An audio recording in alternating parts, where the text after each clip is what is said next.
সময়টা বছরের প্রথম হলেও ভিডিওটা কিন্তু আগের বছরের। গত বছর আমি গেছিলাম ত্রম্বকেশ্বর, অর্থাৎ মহাদেবের 12টা জ্যোতির্লিঙ্গের মধ্যে একটি।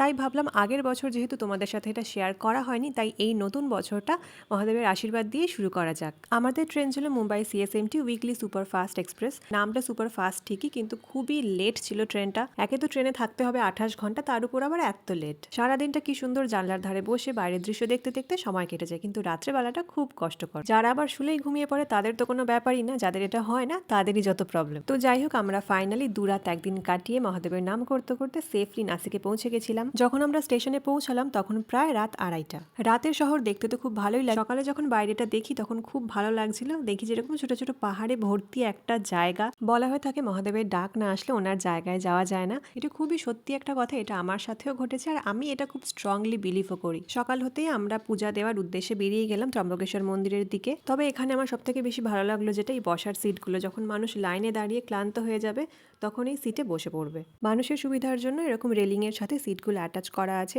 যেটা ওয়েস্ট বেঙ্গলের কোনো মন্দিরে আছে বলে আমার জানা নেই। তবে এখানে হোক কি বাইরে হোক, প্রত্যেকটা মন্দিরে একই দৃশ্য, ভিড়। এখানে আমি আর আমার পাপা ভিড় ঠেলে মন্দিরে ঢুকছি। পুজো দেওয়া শেষ হলে যখন বাইরে এসে মন্দিরটা দেখছি, সত্যি দেখার মতন একটি দৃশ্য। চারিদিকে সবুজ পাহাড়ের মাঝে একটা মন্দির।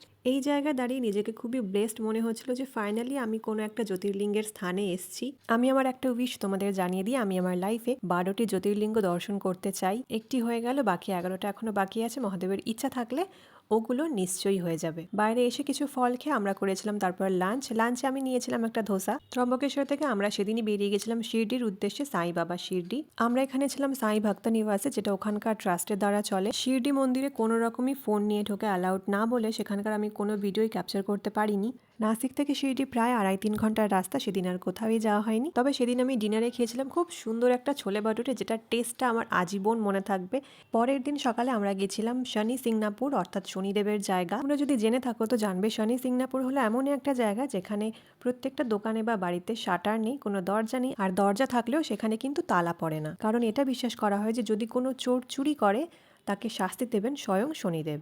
এখানে শনিদেব শিলারূপে বিরাজমান। এখানে 2 রকম ভাবে ওনাকে সর্ষের তেল অর্পণ করা যায়, একটা দূর থেকে, আরেকটা এরকম ডাইরেক্ট করা যায়, যেরকমটা আমি করলাম। আমরা খুব ভালো সময়ে ওখানে গেছিলাম, কারণ ঠিক তারপরই ভগবানের আরতি শুরু হয়েছিল। রাস্তায় ফেরার পথে খেয়েছিলাম ওখানকার গান্নেকা জুস, অর্থাৎ আখের রস।